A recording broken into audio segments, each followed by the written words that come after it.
Hello and welcome. Today we will be talking about the 1999 queer cult classic, But I'm A Cheerleader. But I'm A Cheerleader is a 1999 film by Jamie Babbitt that explores queer themes and gender stereotypes through the use of camp and heavily designed color palettes. The movie's plot centers around Megan Bloomfield, who is sent to a conversion camp when her parents and friends suspect she may be a lesbian. At this camp, she's subjected to a number of interesting techniques, but while she is there, she falls in love with another girl there, Graham, and throughout their journeys together, they fall in love and realize that they can escape and have their own life together. This film was revolutionary for its time in both portraying queer people and in breaking gender stereotypes. Megan is the stereotypical all-American girl who's on the cheerleading squad and dating a football player. She dresses femininely and acts femininely. She has been raised to see this as the antithesis to homosexuality, so she cannot fathom that she could possibly be queer. When Megan is confronted by her parents' and friends' suspicion, she exclaims, "But I'm a cheerleader," as if she couldn't be gay. She's a cheerleader. She is portrayed in the opening scenes staring at her fellow cheerleaders and begrudgingly making out with her boyfriend. When she returns home from school one day, she finds her friends, family, and some guy she doesn't know, who's standing there with a shirt that says, "Straight is great." So you know it's gonna be fun. They confront her about some disturbing traits that they've seen in her, including vegetarianism, having pictures of girls in her locker and on her bedroom walls, and vaginal motifs in her art. Because of this, they decide to send her off to True Direction, a conversion camp to make people straight again. Now, Megan may be a stereotypical all-American girl, but how are all of the other characters portrayed in the movie? Well, starting with the women in the camp, the first character we're going to talk about is Mary, who leads the camp and is always very feminine, always wearing pink. However, her mannerisms are a little bit aggressive and may be perceived as more masculine. The first female camper we're going to talk about is Hillary, who is this kind of nerdy girl who's pretty feminine but not ultrally so. Hillary is seen as the good girl who's trying to get on Mary's good side and follow all the rules so she can become straight again. The next female camper is Sinead, who has an alternative fashion but one that is still distinctly feminine. She wears makeup, she has accessories, she has jewelry, so although it's not a traditional feminine fashion, it is still feminine in its presentation. Moving on to the more masculine side of the girls in the camp, we have Graham, the main love interest. She's kind of a soft butch type. She wears a lot of button-downs. She has short-ish hair. She's kind of like the tomboy type. Final female camper is Jan. She's very athletic. She's very sporty. She's very masculine. She's seen with a mustache and shaved head with like a little mohawk. And she carries herself very masculinely as well.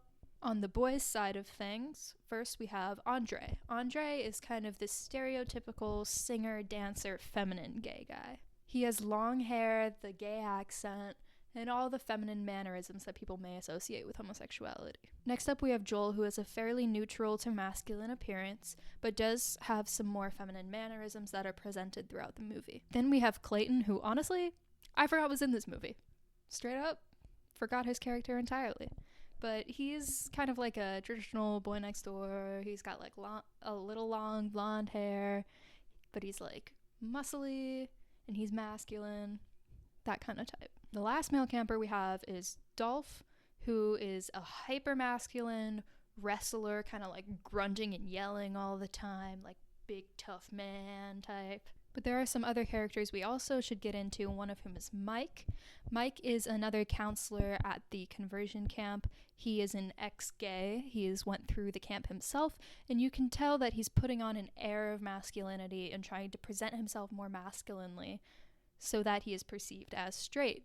However, they cast RuPaul, the famous drag queen, for this as an ironic casting, kind of hinting at the fact that you know this is fake, you know that this person is more flamboyant, but they're hiding it to be perceived as straight. Then we have Megan's parents, who are the traditional housewife and husband, and while her mom is more feminine and her dad is more masculine, they're not ultra feminine or ultra masculine. They're just kind of like a baseline, happy, middle class family. At the beginning of the film, we're also introduced to Megan's cheer friend, Kimberly.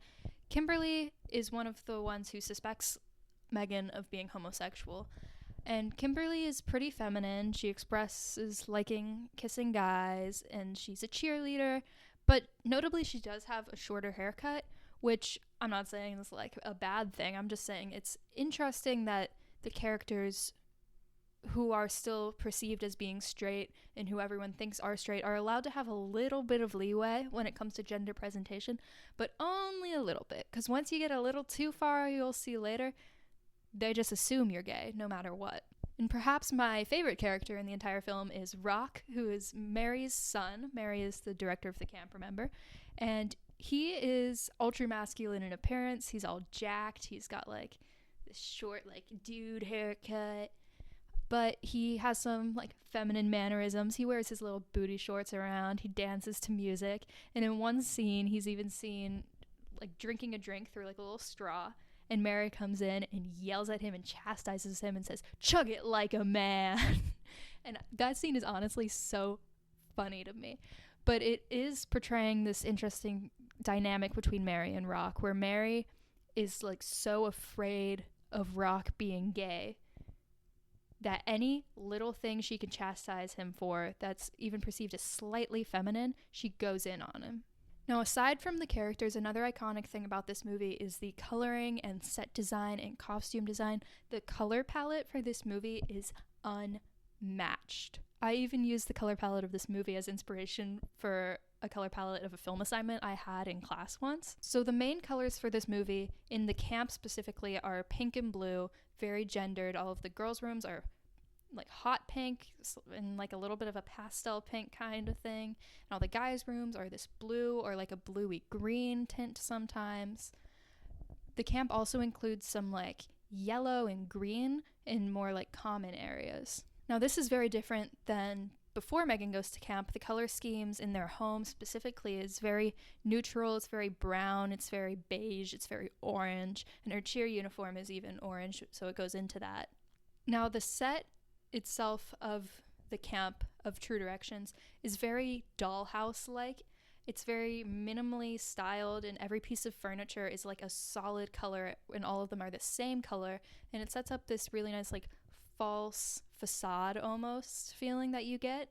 So the sets themselves feel very like one-dimensional or flat, and not in like a bad way, but in a way that it seems like intentional, that everything's the same color. There's not a lot of depth, to mirror the fact that there's not a lot of depth or ambiguity or nuance in their view of gender or sexuality or the world at this camp. This color scheme is also shown in the costumes. Most of the time, the girl campers are just wearing like a pink blouse and a pink skirt, and the boy campers are wearing like a blue button-up and blue pants. But an outfit I absolutely love from this movie is their graduation ceremony outfits. The like latex dresses and latex suits, like a latex bright ass blue suit, and the little like latex Barbie gowns that they're wearing. Incredible. The overall use of color and design and set design and costume design and all of the artistic direction on this movie is so good at conveying the theme and really supporting the message that they're trying to get across. Once all of them get to True Directions, we're introduced to the 5 steps of the camp, the first being admitting you're a homosexual. This first step leads to a great scene where Megan is sitting there justifying why she's not a homosexual to everyone. She's like, I am a cheerleader. I can't be gay. Being gay is this like other, more like masculine girls are gay. I can't be gay. I'm a cheerleader. But when confronted by everybody and questioned on her feelings for girls, there's this beautiful shot where she breaks down in tears and says, I'm a homosexual. The second step in the process is rediscovering your gender identity. During this section, the boys are forced to do more masculine activities like fixing cars, chopping wood, playing war, and playing football, where the girls are forced to do cleaning, dressmaking, homemaking, parenting. Stereotypically feminine and masculine behaviors are pushed on them. It's clear that the True Directions view on sexuality is that it's fundamentally an issue with gender presentation and gender roles. They don't see that gender identity and gender presentation are different from each other and also different from sexuality. They see it all as one big problem that can be solved by just pigeonholing these people into gender roles that are expected of them. The third step in this is family therapy, where all of the campers and their parents gather around, and Graham's parents take a very active role, her dad specifically, and her dad calls another camper the F slur and also tells her that she's got to get this thing out of her or he's not going to support her anymore. And he also implies that it's her fault that her mom left him because Graham was gay, with Graham's parents being more of a hostile familial role. Megan's parents are more of a confused but supporting role. They genuinely seem like they want what's best for Megan, and they're just very ignorant and misunderstanding of queer identities and queer issues. The fourth step of this process is demystifying the opposite sex, which basically is like a weird sex education / showing them porn section. I find this step particularly interesting because you would think a Christian worldview, a Christian pattern of thought that would lead someone to think that homosexuality is wrong would also lead them to think that pornography and sex outside of marriage is wrong. But in this case, that's very much not how Mary feels. Mary is very much pushing heterosexuality, even outside of marriage, onto them. She's showing them really inappropriate things and teaching them things that are untrue and also maybe not appropriate to be pushing on them like this. And that stage culminates in the most fucked up stage, in my opinion, which is the simulated sexual experience, where the girls pair up with a guy and they wear these weird skin-colored suits with leaves over them to look like Adam and Eve, and they have fake sex in front of everyone. And it's weird and it's uncomfortable and it's traumatizing. But I really love the use of the religious symbols because it's a really nice juxtaposition between this weird and unholy act that they're doing. They're simulating a sex in front of a bunch of other people. That's not something that a lot of Christians would probably approve of. And yet they're using religious images, they're using religious symbolism to get this across. During this whole experience, Mary is pressuring them to disclose their roots, or what made them gay, what experience in their past put them on this path to homosexuality in Mary's eyes. And some of the roots that the campers disclose are very stereotypical. For example, Clayton discloses that his root is that his mom let him play in her pumps as a kid, which reinforces the stereotype that gay men are gay because they tried on women's clothing or tried women's makeup and discovered that they're fruity. Other semi-serious roots are Hillary, who says she went to an all-girls boarding school, which plays on the stigma of same-sex boarding schools or same-sex schools and them being a breeding ground for homosexuality. Dolph says that he had one too many locker room showers as a wrestler, and being exposed to all the naked men made him gay, which furthers the idea of gay men as predators, and that's what they're trying to play off of with that one. Graham interestingly says her mom was married in pants and that's why she's a lesbian, which is really funny, this idea that this tiny little marker of gender invariance in her mom would be enough to fuel the spiral of lesbianism in her daughter. It's really funny when she discloses that. The rest of the campers have silly or jokish roots. Jan says, "I like balls," which is a really funny moment, and we're assuming she's talking about sports because she's an athlete, but it's "I like balls." Funny, not gonna lie. A good ball joke is always funny to me personally. So Jan says her root is she likes balls. Joel says his root is traumatic brie, which I'm gonna be real with you, I've watched this movie a lot of times. Up until the last time I watched it, I always thought he said traumatic bras, which never made sense to me until I was watching it again for an essay I had to write, and I realized in the captions it said brie, and I was like, what the fuck is that? So I had to Google it, and he says traumatic bries. He does not say traumatic bras, which is what I thought. And then Sinead says, I was born in France. But perhaps the most developed route, of course, is Megan's. She's the protagonist, of course. When pressed on it, she says it might be that period of time when her father was fired and her mom had to be the main breadwinner for the family. Mary latches onto this and starts spiraling it. She's like, you saw your mom acting as a man and your dad acting as like a subservient woman. And then she says, so you don't respect your father, so you don't respect men, thus you're a lesbian. And you can see the parents are there for this, and it really hurts them because that's a terrible thing to say, that this daughter is in this situation because she doesn't respect her dad, saying it's his fault somehow.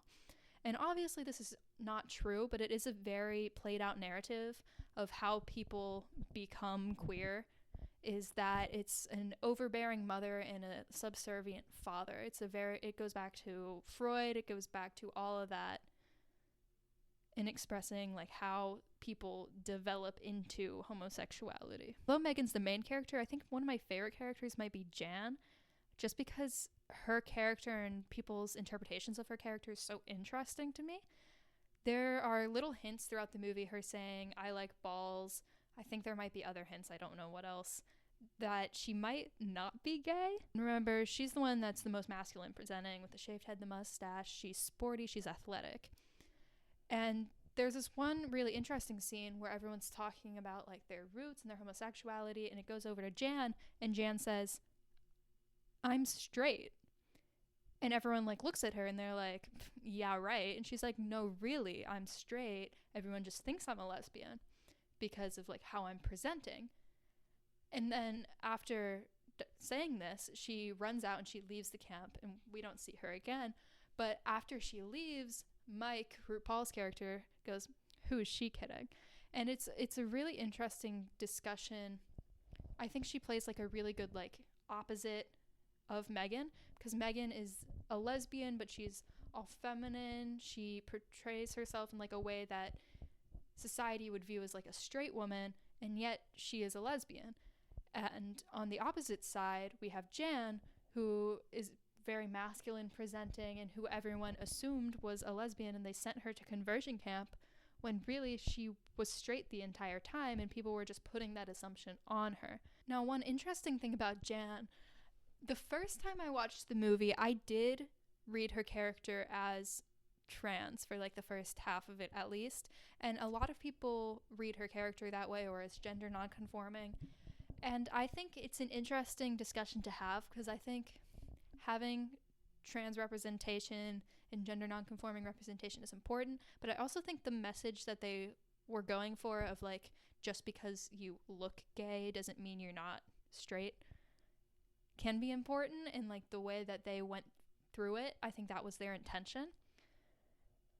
But I understand, and I think it's valuable to look at the lens of Jan's character as if it was written in as some kind of node to gender variance or gender nonconformity. This was not the intention of the director, though, as the director said that there were no transgender characters in the movie, even though it had some of those ideas. So Jan canonically is a straight woman, but I think it's interesting to see how people watching the movie may perceive her differently, and what that would mean for the movie and what that would mean for representation. And I think it's an interesting conversation. But I think ultimately, halfway through that first watch, I did switch to just seeing her as like a masculine straight woman. And since then, that's been the like side that I've found myself on. Now, one reason that people may be drawn to Jan as potential trans representation or gender nonconforming representation is because the movie has a distinct lack of that. The movie does not have any real like mentions of being transgender or any transgender characters. There's no talk of genders outside of the binary or non-binary or gender non-conforming people, and there's not even any bisexual characters or ace characters or pan characters or any character that's not distinctly put into gay or lesbian and straight. So despite the fact that the movie really pushes like this breaking of stereotypes, there's still a very strict binary in the movie between man and woman and between homosexual and heterosexual. There's no gender spectrum presented. There's no sexual spectrum presented. It's very much presented as gay, straight, man, woman. So despite all of the strides that it makes in breaking gender stereotypes, it's still a very binary movie. It's still very heavily rooted in binaries that have been constructed in society. Now, I'm not necessarily blaming the movie for this. It was produced in 1999. Not a lot of people talked about identities outside of these binaries, and it probably was unpopular enough to present this queer vision of a movie without including that, and including that would have been even more controversial. So I don't blame the director, I don't blame the movie. I still fucking love the movie. It's just interesting to note that it does lack something that needs to be discussed. Now, another discussion to be had on this movie is queer involvement in the cast and crew. So the director and screenplay writer of this movie are both publicly out as queer, as well as the actors for Graham, Andre, and Mike. None of the other actors are out as publicly queer, including the main character Megan, who's played by Natasha Lyonne. Usually I prefer gay actors playing gay characters, but because this was made in 1999 and they had gay voices behind the storytelling, the narrative, and the decisions made in the movie, I think that it is still an authentic portrayal of queerness, even if the main character's actor wasn't queer herself. So I think in this instance, and in many instances, queer creators, queer writers, queer directors are a lot more important than just queer actors, because the directors, the writers, they're the ones that are coming up with the story, the themes, the lessons, the motivations. They're the ones driving everything. And if they're coming from a queer perspective, I think that shines through no matter the sexuality of the actor.